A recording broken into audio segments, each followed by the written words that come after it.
Hello दोस्तों, आपका स्वागत है आपके ही इस YouTube चैनल फन स्कूल। मेरा नाम है सतपाल अहमद और CDP की अगली कड़ी में आज का टॉपिक है मनोविश्लेषणात्मक सिद्धांत।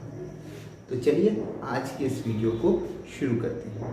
तो इस वीडियो को शुरू करने से पहले मैं आपसे ये बताना चाहता हूँ कि आपको CDP या जनरल साइंस या जनरल स्टडीज़ से रिलेटेड जो भी इंफॉर्मेशन आपको चाहिए या फिर उसका PDF अगर आपको चाहिए तो नीचे डिस्क्रिप्शन में टेलीग्राम का लिंक है। आप वहां पर जुड़कर चैनल को ज्वाइन कर सकते हैं, जिससे जब भी मैं नया वीडियो डालूंगा तो आपको उसका PDF उस पर मिल जाएगा। और अगर आपने अभी तक हमारे चैनल को सब्सक्राइब नहीं किया है तो आपके पास एक मौका है कि आपके हमारे चैनल को सब्सक्राइब कर सकते हैं और साथ ही बेल के आइकन को ज़रूर से प्रेस कीजिएगा। और ये वीडियो आपको पसंद आता है तो इस वीडियो को लाइक कीजिएगा। चलिए आज के इस वीडियो को शुरू करते हैं। तो यहाँ पर हम देख सकते हैं आज का टॉपिक हमारा देख सकते हैं मनोविश्लेषणात्मक सिद्धांत। तो आखिर ये मनोविश्लेषणात्मक सिद्धांत की क्या ज़रूरत पड़ी है? देखिए, हम सभी के अंदर एक साइकोलॉजिकल पावर होता है। कौन क्या सोचता है, किस तरह से सोचता है, उसके क्या विचार है, वो क्या कैसे उठता है, कैसे बैठता है, क्या करता है, क्या करने वाला है, क्यों वो हंसता है, क्यों वो रोता है, इन सब के बारे में हमें उस व्यक्ति के मनोविज्ञान के बारे में समझना होगा। तो यहाँ पर हम सभी UPTET CTET या फिर कोई भी टीचिंग एग्ज़ाम की प्रिपरेशन करते हैं तो वहाँ पर बाल मनोविज्ञान ज़रूर से आता है। तो बाल मनोविज्ञान में हम ये टॉपिक पढ़ रहे हैं मनोविश्लेषणात्मक सिद्धांत के बारे में। तो मनोविश्लेषणात्मक सिद्धांत में हम लोग जानते हैं मनोविश्लेषणात्मक सिद्धांत के बारे में जान चुके हैं। अब हम ये जानते हैं कि इसके प्रतिपादक कौन है। इसके प्रतिपादक कौन है? तो इसके प्रतिपादक हैं सिगमंड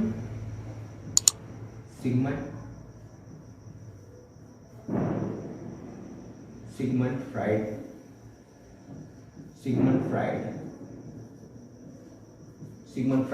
अब ये सिगमंड फ्राइड रहने वाले कहाँ के हैं? ये रहने वाले हैं ऑस्ट्रिया वियना।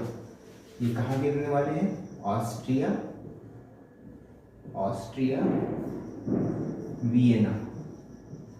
वियना का एक जगह, ऑस्ट्रिया का एक जगह है वियना, वहाँ पर ये रहते हैं। इन्होंने मनोविश्लेषणात्मक सिद्धांत के बारे में बताया। तो इन्होंने मनोविश्लेषणात्मक सिद्धांत के बारे में क्या बताया?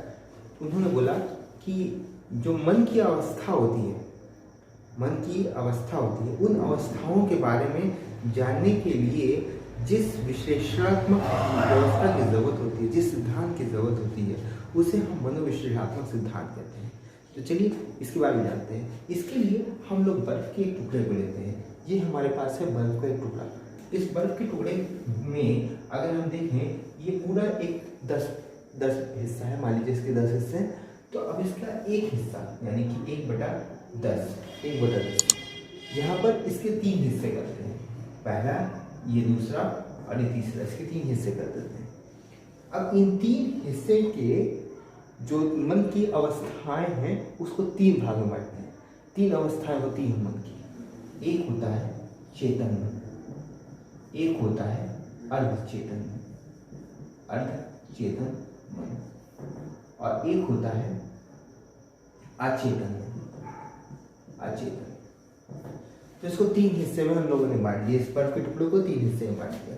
जो पहला है वो 1/10 में आता है चेतन, और बाकी जो अर्धचेतन और अचेतन दोनों एक साथ है, ये हमारा 9/10 में आता है। 9/10, तो ये 9/10 हो गया और ये 1/10 में आता है। यानी कि चेतन मन हमारे 1/10 होते हैं और अर्धचेतन मन और अचेतन हमारे 9/10 होते हैं। तो ये हमारे हैं। तो अब चेतन मन क्या है? तो मस्तिष्क में जागृत अवस्था हमारे किस में आते हैं? चेतन मन में आते हैं। हमारे किस में आते हैं? चेतन में आते हैं ना। जो जिसका संबंध किससे होता है? जिसका संबंध होता है वर्तमान से। मस्तिष्क की जागृत अवस्था क्या है? चेतन मन है। और जिसका संबंध किससे होता है? वर्तमान से होता है। इसके बाद हम बढ़ते हैं अर्धचेतन मन के बारे में। तो अर्धचेतन मन क्या होता है? तो अर्धचेतन मन अचानक कोई बात भूल जाना। अचानक कोई बात भूल जाना, इसे हम क्या कहते हैं, अर्धचेतन। अचानक कोई किसी बात को जब हम भूल जाते हैं तो उसे हम क्या कहते हैं, अर्धचेतन मन कहते हैं। अर्धचेतन मन वो होता है जिसमें हम अचानक कोई बात क्या हो जाते हैं, भूल जाते हैं। चेतन व अचेतन की बीच की अवस्था इसे कहा जाता है। अर्धचेतन मन को किसे कहा जाता है, चेतन और अचेतन के बीच की अवस्था को हम अर्धचेतन कहते हैं। इसके बाद अचेतन। अचेतन क्या होता है, अचेतन मन जो जितनी भी गंदी इच्छाएं होती हैं, जैसे काम मुक्ता या जो सेक्स रिलेटेड जितनी भी चीज़ें होती हैं, तो ये जो गंदी सोच जो होती हैं ये किस में आती हैं, अचेतन में आती हैं। तो इसके बारे में ध्यान रखिएगा, जो कामुकता इच्छा होती है वो किस में होती है, अचेतन में होती है। ठीक है, तो ये इसलिए 1/10 चेतन में आता है, अचेतन और अचेतन किस में आता है, 9/10 में, यानी कि वो इसमें आता है। उसके बाद फ्राइड के अनुसार व्यक्तित्व की दृष्टि से कितनी, व्यक्तित्व की दृष्टि से व्यक्तित्व की दृष्टि से कितनी अवस्था है, व्यक्तित्व की दृष्टि से भी 3 अवस्था है। कितनी अवस्था है, 3 अवस्था है। इसके बारे में भी हम लोग जान लेते हैं, ये इसकी 3 अवस्था। व्यक्तित्व के अनुसार इसकी कितनी अवस्था है, इसकी 3 अवस्था है। एक हमारा है इड, एक हमारा क्या है, इड। दूसरा हमारा है ईगो, दूसरा क्या है, ईगो।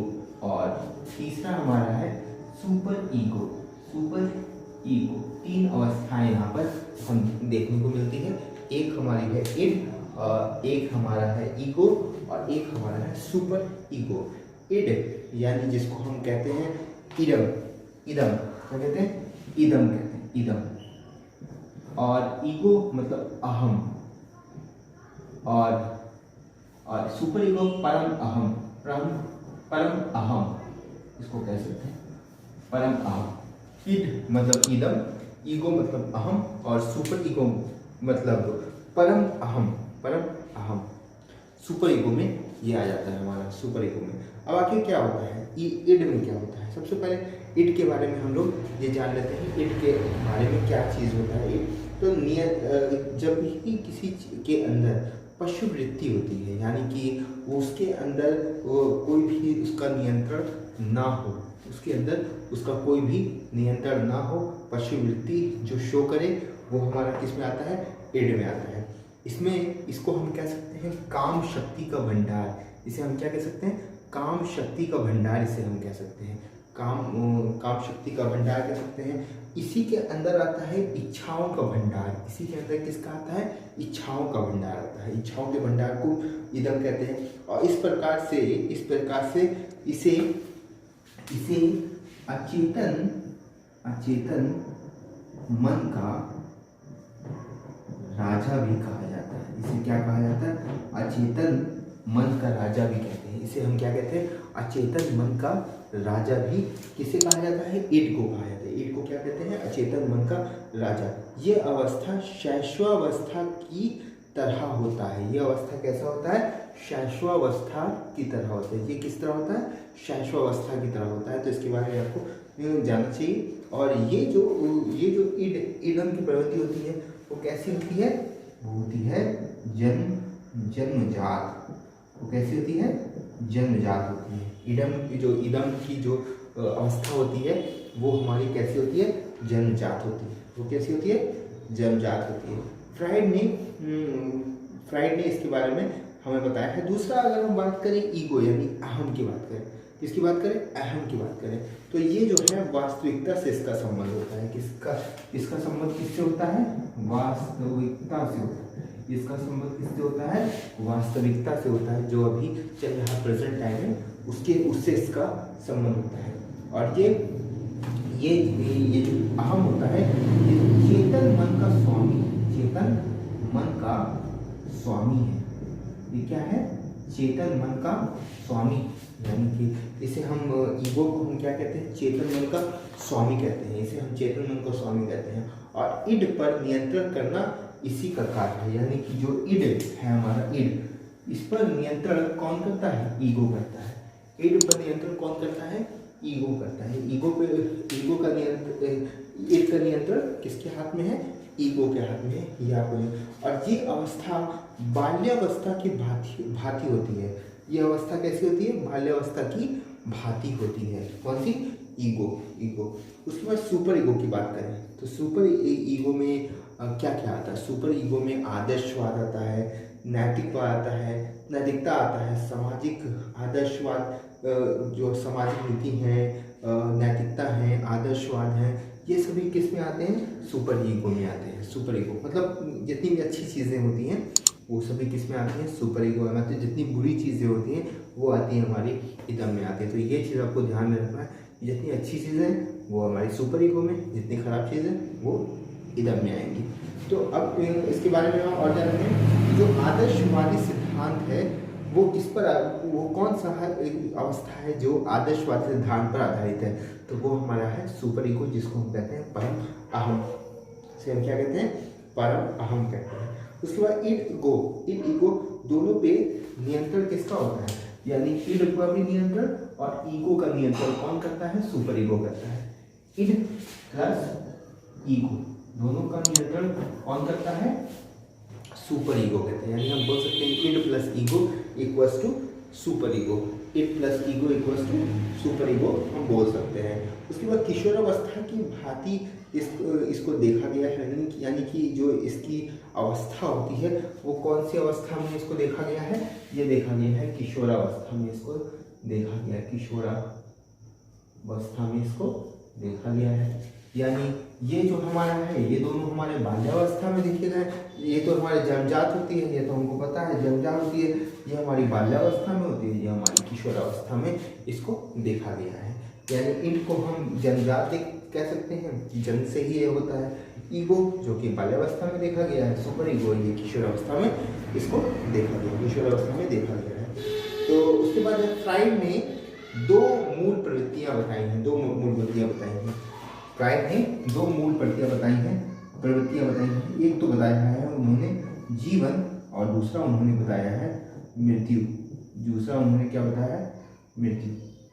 दो मूल प्रवृत्तियां इन्होंने बताया है। दो मूल प्रवृत्ति यानी कि मूल प्रवृत्ति क्या प्रतिपादक के रूप में इन्होंने ये बताया है कि जीवन और मृत्यु के बारे में इन्होंने बताया है। शाश्वत कामुकता की बात पर फ्राइड और उनके जो शिष्य थे युंग और जुंग, ठीक है, उन्होंने भी इसके बारे में चर्चा की है। युंग और ने के बारे में चर्चा की है। तो चलिए अब हम लोग अगला टॉपिक जानते हैं जो कि है परिस्थिति परक सिद्धांत। दूसरा टॉपिक हमारा क्या है? परिस्थिति परक सिद्धांत। परिस्थिति परक सिद्धांत। तो चलिए इसके बारे में भी हम लोग जान लेते हैं आज के इस वीडियो में। हम लोग इसके बारे में भी जान लेते हैं परिस्थिति परक सिद्धांत। तो अब हम लोग जानते हैं परिस्थिति परक सिद्धांत के बारे में। तो परिस्थिति परक सिद्धांत क्या होती है कि अलग अलग परिस्थिति में अलग अलग सिचुएशन, यानी कि जो बालक होता है जब वो जन्म देता है तो फिर वो जैसे कि हम जानते हैं कि मनुष्य एक सामाजिक प्राणी है। तो जब भी मनुष्य समाज में रहता है, जिस विचारधारा में रहेगा, जिस सोच में रहेगा, उसी तरह से ही वो डेवलप होगा, उसी तरह से ही उसका विकास होगा। विकास के बारे में हम लोग पढ़ चुके हैं। उसके बाद हम लोग ये मनोविश्लेषणात्मक सिद्धांत के बारे में भी जान चुके हैं और हम लोग परिस्थिति परक सिद्धांत के बारे में जानते हैं। सबसे पहले हम लोग ये जान लेते हैं कि इसके प्रतिपादक कौन है। तो इसके प्रतिपादक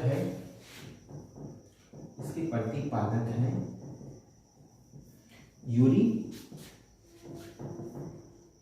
ब्रोनफेनर।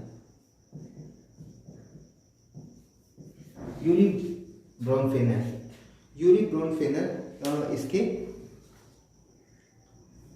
प्रतिपादक। तो इन्होंने क्या कहा है इस परिस्थिति परक सिद्धांत के बारे में, इन्होंने क्या बोला है इसके बारे में हम लोग जानते हैं कि उन्होंने कहा है कि बालक का संबंध आसपास के मंडल यानी वातावरण से प्रभावित है। यानी कि ये कहते हैं कि बालक का संबंध आसपास के वातावरण से क्या होता है? प्रभावित होता है। तो इसी से हर अलग अलग परिस्थिति में बालक पर उसका प्रभाव पड़ता है और उसी से वो सीखता है और अपने विचारों को उसी के अनुरूप ढालता है।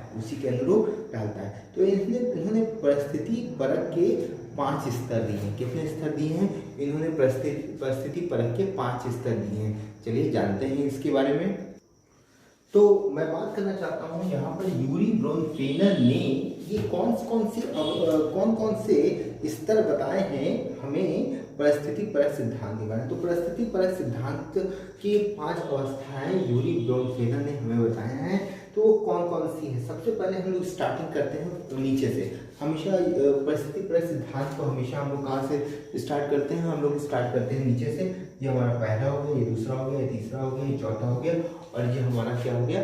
5वां हो गया। इस तरह से हम नीचे से ऊपर की तरफ बढ़ते हैं। तो ये 5 स्तर कौन सा है? 1 2 3 4 5। इसके बारे में हम लोग जानते हैं। सबसे पहले जो होता है वो होता है हमारा लघु। क्या होता है? लघु मंडल। क्या होता है? इसको क्या कहते हैं हम लोग? लघु मंडल कहते हैं। यानी कि ये जो वातावरण होता है इसके अंदर परिवार आता है। क्या आता है? परिवार आता है, मित्र आते हैं, पड़ोसी आते हैं, स्कूल आते हैं। मित्र, परिवार आता है, मित्र आता है, पड़ोसी आते हैं, स्कूल आते हैं। ये सभी हमारे किस में आते हैं? लघु मंडल में आते हैं।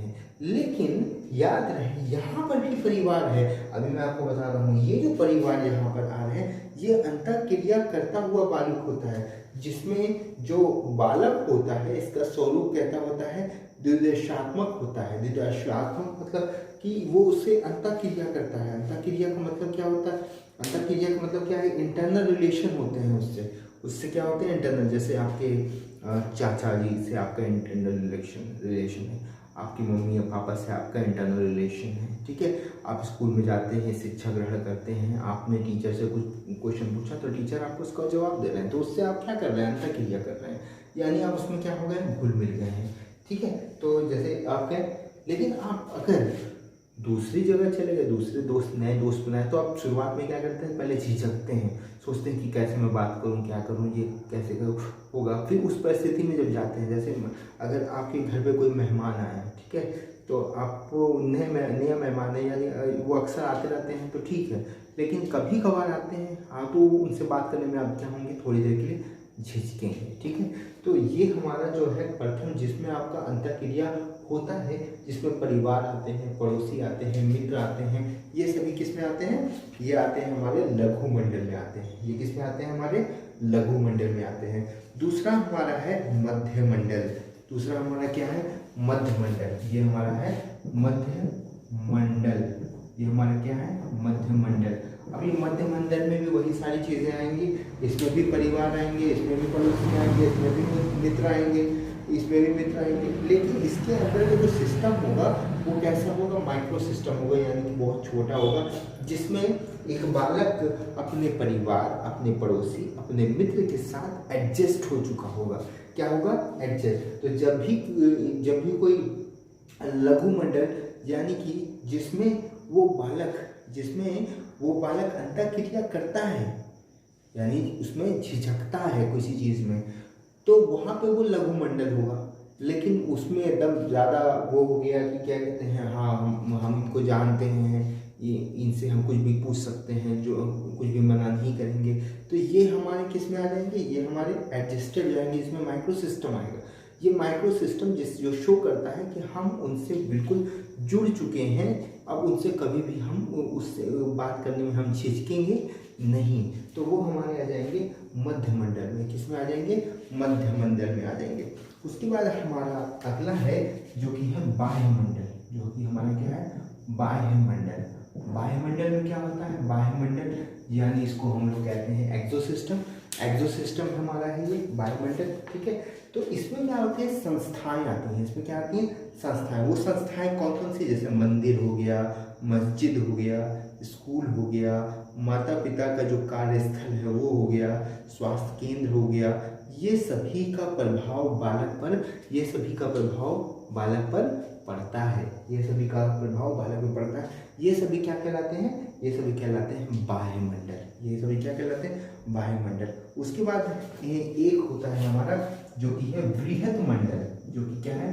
बृहत मंडल। अब जैसे कि बृहत का मतलब ये देखिए, ये हमारा हो जाएगा मैक्रो सिस्टम। ये हमारा जो होगा मैक्रो हो जाएगा। मैक्रो, अब देखिए यहाँ पे ये लघु सिस्टम था यानी माइक्रो था, और ये हमारा जो बृहत है वो हमारा क्या है? वो हमारा मैक्रो है। यहाँ पे देख सकते हैं हम, ये क्या हमारा माइक्रो है और ये हमारा मैक्रो जो कि बृहत मंडल में। इसमें क्या क्या आते हैं, इसमें हमारे आते हैं सांस्कृतिक मूल्य आते हैं, जिसमें आते हैं सांस्कृतिक मूल्य आते हैं, नैतिक मूल्य आते हैं, प्राथमिक मूल्य आते हैं। इन सबका जो प्रभाव होता है वो बालक पर क्या होता है, पड़ता है। सांस्कृतिक मूल्य क्या होता है कि कोई बालक है जो अलग संस्कृति में रहता है, अलग कल्चर में रहता है, अलग परंपराओं में रहता है, अलग विचारधारा में रहता है, अलग सोच में रहता है, तो उस तरह से बालक पर उसका प्रभाव पड़ता है। जैसे कोई फेस्टिवल में आते हैं, उसमें मिठाइयाँ बांटते हैं, दोस्तों के घर जाते हैं, रिश्तेदारों से मिलते हैं, क्या करते हैं, कोई फंक्शन होता है तो उसमें ये चीज़ें फॉलो करते हैं, तो उस बालक को दिखता है, वो समझता है, दिखता है, फिर उसको उस पर प्रभाव पड़ता है। उसी तरह से वो दूसरे जैसे दिखता है कि बड़ों का पैर छू रहे हैं, ठीक है, तो दूसरा बालक देखेगा तो उसी तरह सोचेगा, वो भी पैर छुएगा। तो इस तरह से उसका उस पर प्रभाव पड़ा है और जीवन पर्यंत ये प्रभाव पड़ा रहेगा। इसलिए इसे हम क्या कहते हैं, बृहत मंडल में आता है। क्या कहते हैं इसको, माइक्रो सिस्टम में कहते हैं, इसको हम क्या कहते हैं, माइक्रो सिस्टम में कहते हैं। उसके बाद एक हमारे पास जो लास्ट हमारा है, ये है हमारा घटक मंडल। क्या है हमारा, घटक मंडल। ये हमारा घटक मंडल है, जो कि हमारा क्या, जिसके अंदर क्या आते हैं, पर्यावरण में बदलाव से ऐसा होता है। ये क्या होता है, पर्यावरण में बदलाव से ये घटक मंडल उत्पन्न होता है। घटक मंडल कैसे उत्पन्न होता है, पर्यावरण में बदलाव से उत्पन्न होता है। ये फॉर एग्जाम्पल, अगर हम एग्जाम्पल की बात करें तो एग्जाम्पल में ये आएगा कि माता पिता के रहन सहन से अलग अपना रहन सहन होता है। जैसे अगर माता पिता का रहन सहन है, बालक उसको देखने का प्रभावित होगा और उससे अलग वो करने की सोचेगा, अपने अलग रहन सहन को उनसे अलग करने की सोचेगा। तो ये जो क्रिया है, ये जो प्रभाव पड़ा है, इसे हम कहते हैं घटक मंडल कहते हैं। इसको हम लोग कहते हैं क्रोनो सिस्टम। इसको हम क्या कहते हैं, क्रोनो सिस्टम कहते हैं। तो इस तरह से हम देख सकते हैं कि यहाँ से लेकर के हम यहाँ तक 5 स्तर तक बड़े हैं। अलग अलग परिस्थिति में बालक पर उसका क्या प्रभाव पड़ता है,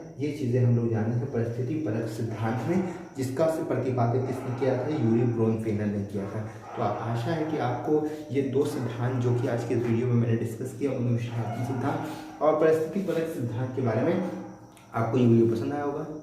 अगले वीडियो में हम लोग अगले सिद्धांत के बारे में पढ़ेंगे और इस वीडियो में बस इतना ही। अगले सिद्धांत के बारे में आपको जानने के लिए अगले वीडियो को आप जरूर से देखिएगा। अगर आपको ये वीडियो पसंद आया तो इस वीडियो को लाइक कीजिएगा, अपने दोस्तों के साथ शेयर कीजिएगा। मैं हूँ आपका दोस्त अहमद, मिलूंगा अगले वीडियो के साथ। तब तक के लिए अपना बहुत ख्याल रखिएगा। जय हिंद, वंदे मातरम।